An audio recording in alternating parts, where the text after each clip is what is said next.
Religious leader publicly attacks Traoré, but is confronted by a child.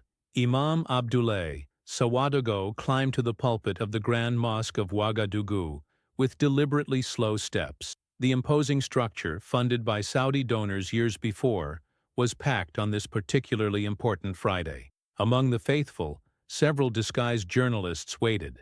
The rumor that the respected religious leader would directly address the country's political situation had spread quickly through the capital's circles. At 68, Sawadogo carried the gravity of his position in every gesture.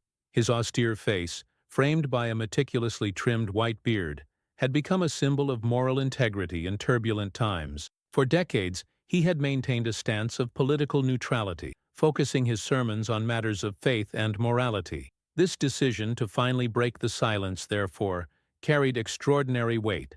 Bismillahir-Rahman-ir-Rahim, he began, his voice resonating through the sophisticated sound system. In the name of Allah, the most gracious, the most merciful.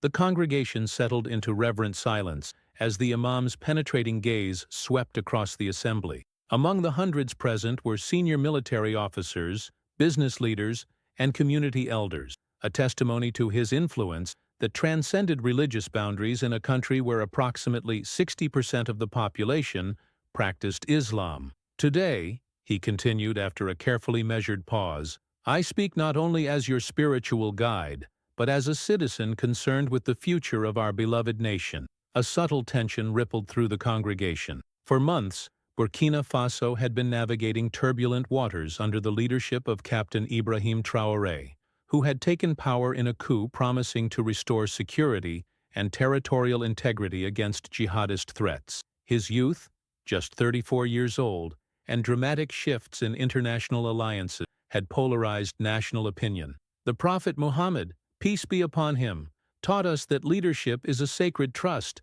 Sawadogo's voice gained conviction.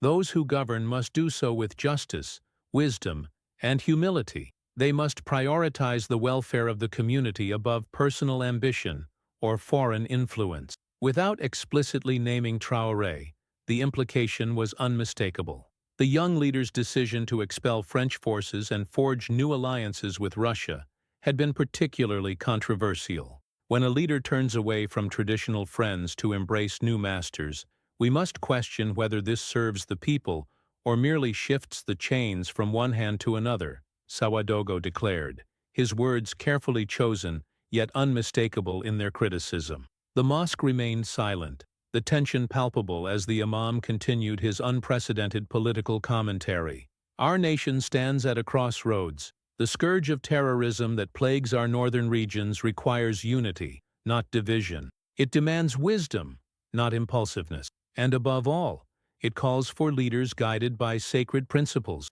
not by the temptations of power or the whispers of foreign interests. In the women's section, separated by a decorative screen, 12-year-old Fatima Ouedraogo listened intently.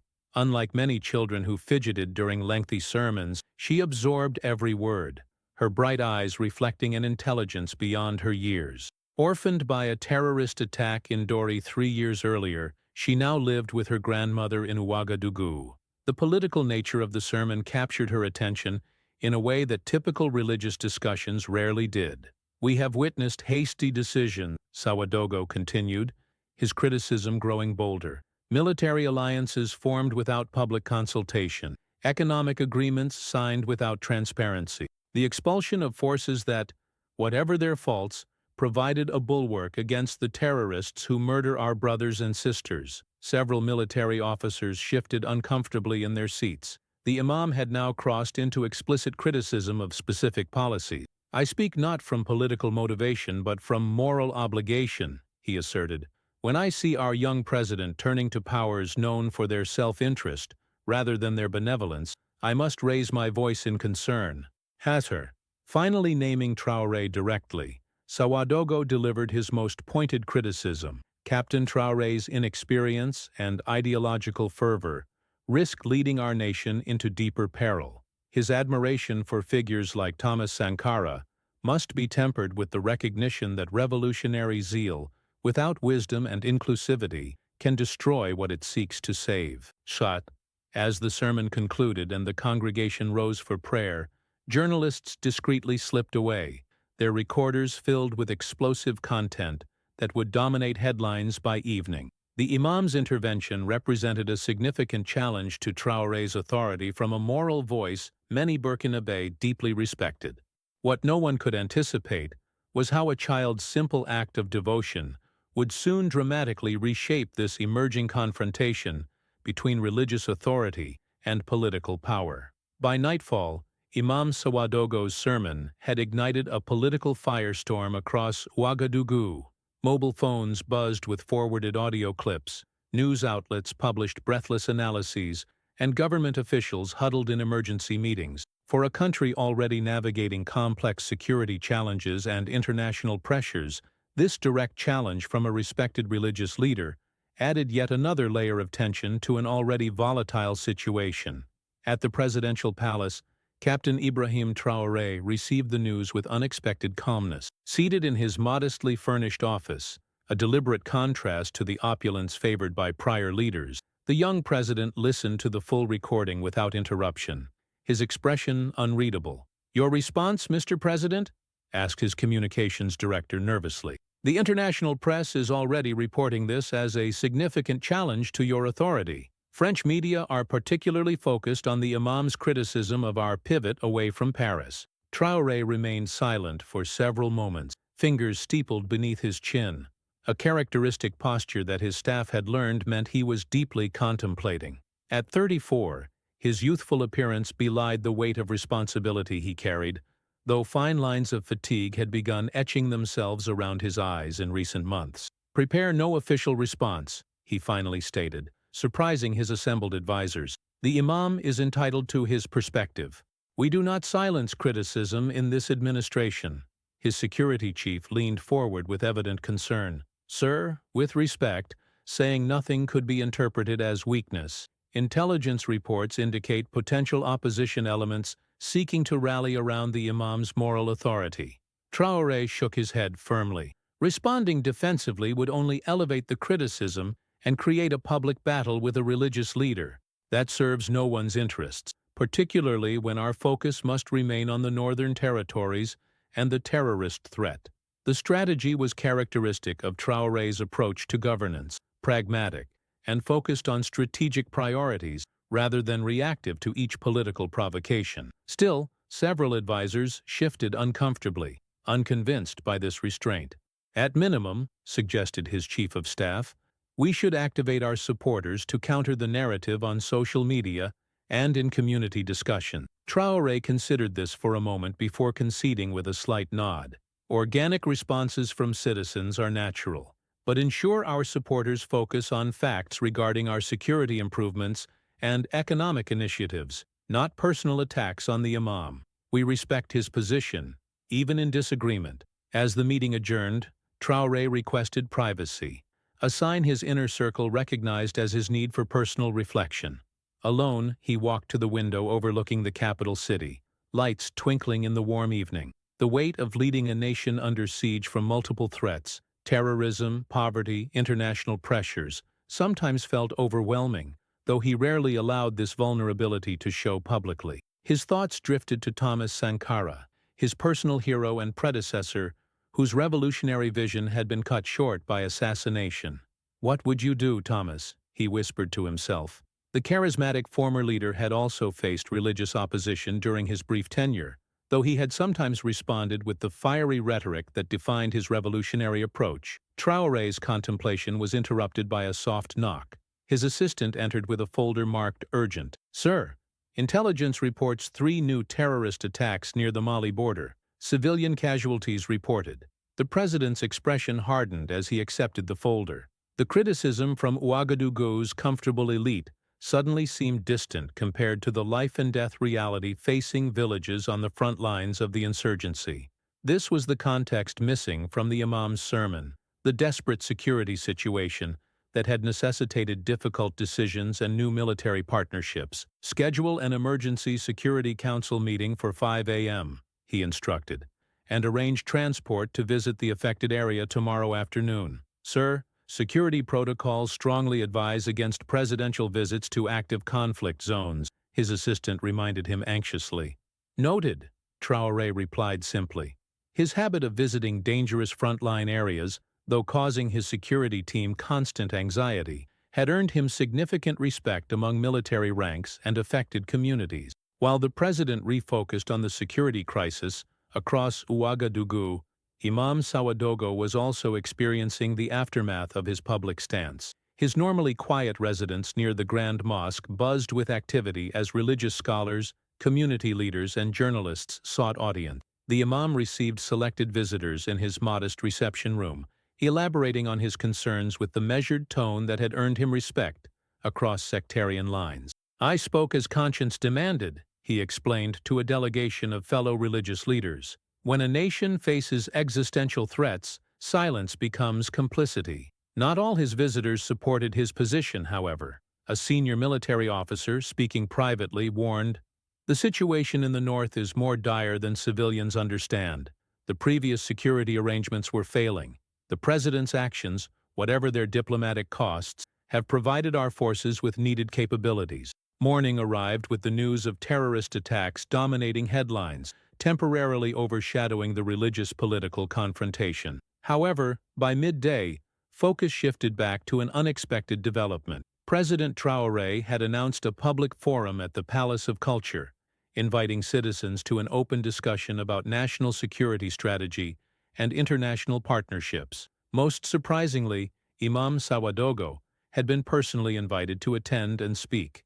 The palace's main auditorium filled rapidly, creating a microcosm of Burkinabe society: military officers in crisp uniforms, civil servants, students, market women in vibrant traditional fabrics, religious leaders of various faiths, and ordinary citizens. Security was visibly heightened, with thorough checks at all entrances. Among those waiting in line was Fatima Ouedraogo and her grandmother, Mariam. The elderly woman had initially hesitated when her granddaughter insisted on attending, but Fatima's unusual determination had prevailed. "I need to be there, grandmother," she had said with uncharacteristic firmness. "It's important." Inside the auditorium, the atmosphere crackled with anticipation. Government officials occupied front rows, while Imam Sawadogo and other religious leaders sat in a reserved section to the right of the stage. Media representatives positioned cameras strategically, recognizing the historical significance of this unusual democratic exercise in a country that had experienced multiple military coups. At precisely 2 p.m., President Traoré entered without elaborate ceremony, another departure from his predecessor's practices. Dressed in simple military fatigues rather than formal attire, he acknowledged the audience with a brief nod before taking a seat on stage alongside his key ministers. "Thank you for coming," he began, his voice calm but carrying easily through the hall without artificial amplification, a skill developed during his military training. "Yesterday, while some of us debated policy in comfortable surroundings, 23 of our citizens were murdered by terrorists in Barcelona. 6 were children." A somber silence fell over the audience. "I begin with this reality not to silence criticism, but to establish context," he continued. "Every decision my administration makes occurs within this urgent reality. We face enemies who show no mercy, who target our most vulnerable communities, who seek to destroy the very fabric of our nation." His gaze swept across the auditorium before settling momentarily on Imam Sawadogo. "I have invited respected voices who question our approach because democracy requires dialogue, even, perhaps especially, in times of crisis." The president then outlined recent security developments: territorial recoveries in the north, decreased frequency of attacks in certain provinces, new equipment strengthening the military's capabilities. He acknowledged the controversial decision to pivot from French to Russian military support without apology, but with a clear explanation of the strategic rationale. "When your house is burning," he stated bluntly, "you don't question the nationality of those bringing water." When Traoré concluded his opening remarks, he invited the imam to the stage. The elderly religious leader walked with dignified deliberation, his traditional white robes contrasting with the president's military attire. The symbolic visual of spiritual and martial authority sharing a stage was not lost on the attentive audience. I thank the President for this invitation, Sawadogo began, his resonant voice carrying the same moral authority that had characterized his sermon. In an era when many leaders respond to criticism with censorship or retaliation, this willingness to engage in public dialogue demonstrates commendable democratic instinct. The subtle compliment established a respectful tone, though the imam proceeded to reiterate his fundamental concerns: the lack of transparency in new international partnerships, the ideological basis of some decisions, and the risks of exchanging one foreign influence for another. He questioned whether Russian military support came without hidden costs to Burkina Faso's sovereignty. History teaches us that great powers rarely act from altruism, he noted pointedly. Today's saviors often become tomorrow's masters. The exchange continued with remarkable civility, each man articulating his position without descending into personal attacks. The audience witnessed a level of substantive policy debate rarely seen in public forums, with theological and practical governance perspectives respectfully contrasted. As the formal portion concluded and the floor opened to public questions, dozens of hands rose eagerly. The moderator, a respected university professor, selected speakers representing diverse sectors of society. Municipal leaders described security improvements in their communities. Students questioned the economic impacts of changing international alliances. Military veterans offered technical perspectives on equipment and training needs. The discussion reflected the complexity of a nation grappling with existential challenges while striving to maintain its democratic aspirations. After nearly 2 hours of discussion, the forum's moderator announced a final question. His gaze settled on Fatima Ouedraogo, whose small hand had remained consistently raised, unwavering despite being overlooked repeatedly in favor of more prominent citizens. "The young lady in the blue hijab," the moderator indicated, perhaps moved by her persistence. A murmur of surprise rippled through the auditorium as Fatima rose. Protocols typically didn't accommodate children in such serious political forums. She approached the central microphone with composed dignity that belied her 12 years, standing so straight that her small stature seemed suddenly irrelevant. "My name is Fatima Ouedraogo," she began, her clear voice somehow silencing the whispers of adults around her. "3 years ago, terrorists came to our village near Dori. They killed my parents and my 2 brothers. I survived only because my mother hid me beneath floor mats and covered them with grain sacks before they arrived." The auditorium fell completely silent. President Traoré leaned forward slightly, his usual stoic expression softening as he gave the child his complete attention. Imam Sawadogo similarly focused on the girl, his aged hands clasping tightly in his lap. "For 2 days I stayed hidden among the dead, afraid to make any sound," Fatima continued with remarkable composure. "When soldiers finally came, they found 17 bodies. They carried me to safety, gave me water, and brought me to my grandmother in Ouagadougou." She paused, gathering courage for what she wanted to say next. "Yesterday I heard the respected imam speak against our president's decisions. I listened carefully because my grandmother taught me to respect our religious leaders. But I kept wondering, where were the foreign allies he prefers when my family was being killed?"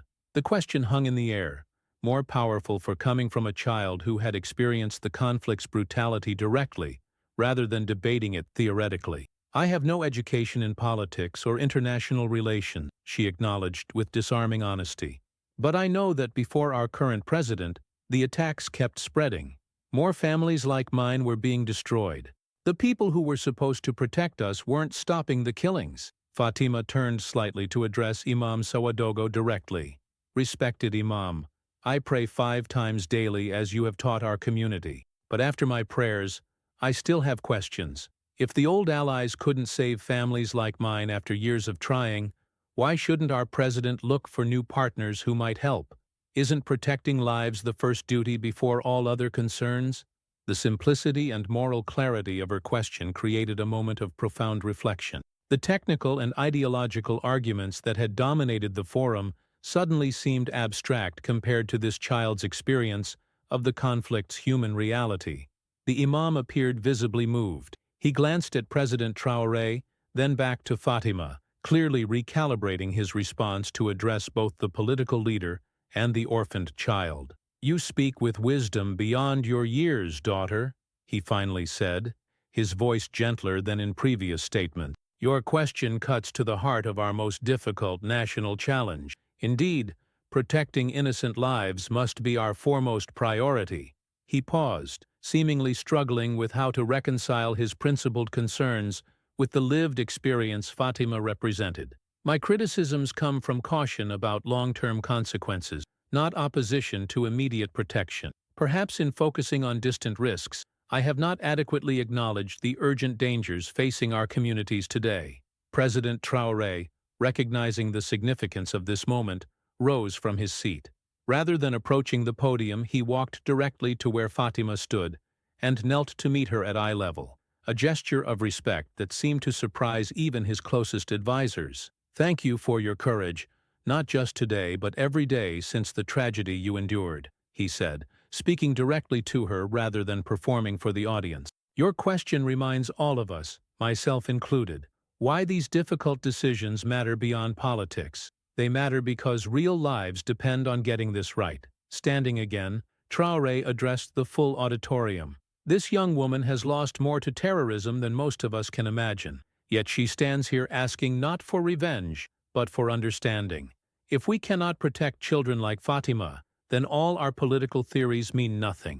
The president's words carried emotional weight that penetrated even the most cynical hearts in the audience. Several people wiped tears from their eyes, while others appeared deep in contemplation. Imam Sawadogo approached the microphone one final time.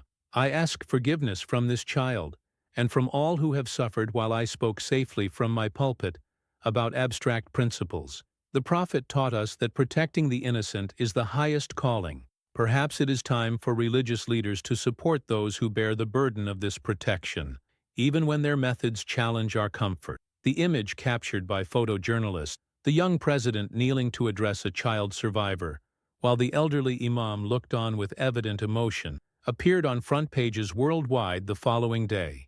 International analysts, accustomed to portraying Burkina Faso's challenges through geopolitical lenses, found themselves confronting the human dimension that often remained abstract in diplomatic discussions. Inside Burkina Faso, however, the impact ran deeper than symbolic imagery. Fatima's intervention had unwittingly created a bridge between competing perspectives. In the days following the forum, Imam Sawadogo requested a private meeting with President Traoré, not to abandon his concerns, but to establish a more constructive dialogue around them. That meeting, held without publicity in the imam's modest study, lasted more than 3 hours. When Traoré emerged, he immediately summoned his Security Council. Within days, a surprising announcement followed: the establishment of a Civilian Protection Oversight Committee that would include religious leaders, civil society representatives, and conflict survivors. This independent body would monitor military operations, assess civilian impact, and ensure transparency in international security partnerships. More remarkably, Imam Sawadogo agreed to serve as the committee's first chairman, a position that would give him direct insight into the security challenges while allowing him to voice ethical concerns in a constructive framework rather than through public confrontation. Accountability and urgency can coexist, the Imam stated at the committee's inaugural session. Protecting our people today and safeguarding our sovereignty for tomorrow are not opposing goals, but complementary imperatives. For Fatima, life gradually returned to its routine. She attended school, helped her grandmother with household chores, and continued her prayers with the same devotion. The brief public attention had been uncomfortable, though she received countless messages of gratitude from other families affected by the northern conflict who felt their experiences had finally been centered in national discourse. 1 month after the forum, an unexpected invitation arrived at her grandmother's home. President Traoré was requesting Fatima's presence at a special ceremony in her former village near Dori. The Northern Territory, recently secured through military operations, was being formally reopened for displaced residents to return.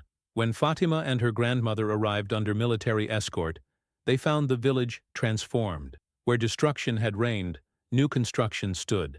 Simple but sturdy houses had been built, a school established, and a medical clinic staffed. Solar panels glinted on several rooftops, part of a rural electrification initiative that pragmatically acknowledged the vulnerability of traditional power infrastructure to terrorist attacks. Most surprisingly, Imam Sawadogo was also present, having traveled from Ouagadougou despite his advanced age. He greeted Fatima with grandfatherly warmth before taking his place among officials for the ceremony. President Traoré, speaking without written notes, addressed the gathered villagers, military personnel, and displaced families preparing to resettle. What we inaugurate today is not merely rebuilt infrastructure, but a new approach to governance. Security without development creates protected poverty. Development without security creates vulnerable prosperity.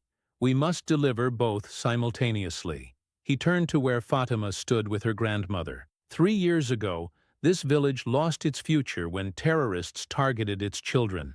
Today, we begin restoring that future, not just with buildings, but with the commitment that what happened here will not be forgotten or repeated. In the most poignant moment of the ceremony, Traoré invited both Fatima and Imam Sawadogo forward. Together, the unlikely trio, young president, elderly religious leader, and orphaned child, planted a baobab sapling in the village center. The baobab grows slowly but lives for centuries, Traoré explained, as they each added soil around the fragile plant. May this tree witness generations of peace in a village that has known too much suffering. As the ceremony concluded, an unexpected moment occurred away from official microphones. Imam Sawadogo, standing beside Fatima, quietly asked her forgiveness. "For what, respected Imam?" the girl asked, genuinely puzzled. "For speaking about security and politics without fully honoring the experiences of those most affected," he replied solemnly. "Your courage in speaking reminded an old man that wisdom sometimes comes from the youngest voices." Fatima considered his words with the same seriousness she applied to everything. "There is nothing to forgive," she finally replied. "You spoke from concern for our country's future. I spoke from memory of its pain. Perhaps we need both perspectives to find the right path."